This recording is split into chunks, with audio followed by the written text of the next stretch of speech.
আপনার স্বামী এলাকায় থাকবে, অসুবিধা নাই, পীরের মতো চলবে। কিন্তু মাদক যদি বিক্রি করে, রিপোর্ট পাই, মানুষে বলে, আমরা কোনো গন্ধ পাই, তাহলে কিন্তু এলাকায় থাকবে না না, তোমার বাসা কোথায়? ভাই, কয় ছেলে আপনার? দুই ছেলে। তোমার বাবা মাদক করতে পারে?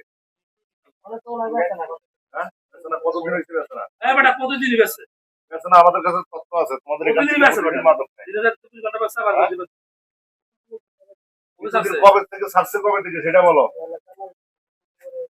শোনো, এই একটা কথা বলি, এই শুনেন, একটা কথা বলি, আপনার আমি যদি এলাকায় থাকতে হয় তাহলে ভালোভাবে থাকতে হবে, কথা বুঝছেন? আর যদি ভালোভাবে না থাকে, মাদকের এই যে রিপোর্ট আছে আমাদের কাছে, কি মাদক আছে, তাহলে কিন্তু এলাকায় থাকতে পারবেন না। তেল সহকারে যাবে। আপনারাও পরে ঘুমাইতে মাদক পারবেন না। পাইলে সবাই আসামি। আপনারাও ঘুমাইতে পারবেন না, আমরা রাত্রে বিকালে সকালে আইসা কিন্তু আমরা থাকবো। আপনার স্বামী এলাকায় থাকবে, অসুবিধা নাই, পীরের মতো চলবে। কিন্তু মাদক যদি বিক্রি করে, রিপোর্ট পাই, মানুষে বলে, আমরা কোনো গন্ধ পাই, তাহলে কিন্তু এলাকায় থাকতে হবে। ঘুমাইতে হবে। এলাকায় থাকতে হলে ভালো মানুষ হয়ে থাকতে হবে। মাদকের ব্যাপারে $0, কোনো ছাড় দেওয়া হবে না, বলে কাউরে না। পরে মাদক পাইলে কিন্তু ঘরে আমার স্বামী না। অবশ্যই আপনার তার তেল সহ ঘরে যদি মাদক পাওয়া পরে যায়, যা সবাই আসামি।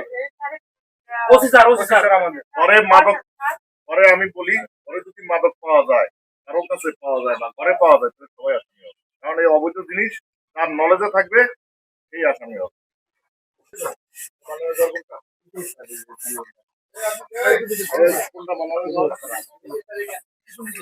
সামনে আছে কি করে আপনার স্বামী কি করে? আমার ওসি স্যার। আমরা আপনার ঘর দেখবো, এখানে এগুলি কার কি আছে? হ্যাঁ, গোডাউনের মানে কি?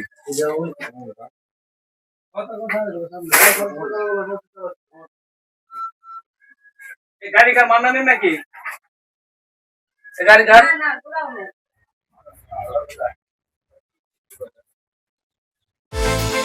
বিকাশ পেমেন্টে 10,000 টাকার বেশি অফার।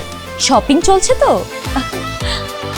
কোনো মাদক ব্যবসায়ী এই এলাকায় থাকতে পারবে না। যদি কেউ থাকে এলাকায় মাদক ব্যবসায়ী, তাহলে ভালো হয়ে থাকতে হবে। আর মাদকের সাথে সংশ্লিষ্ট কেউ এলাকায় থাকতে পারবে না, রাত্রে ঘরে ঘুমাইতে পারবে না। আমরা যে কোনো সময় যে কোনো মূল্যে ঘুরে আসবেন। আপনারা এলাকাবাসী যারা আছেন, মাদক ব্যবসায়ী প্রতিবাদ করবেন এবং আমাদের খবর দিবেন। পারবেন না? মাদক কারা খায়? আপনার ছেলে, ভাই, এরা খায়, মাদকের বিরুদ্ধে সোচ্চার হইতে হবে, নাকি? করতে দেওয়া যাবে না।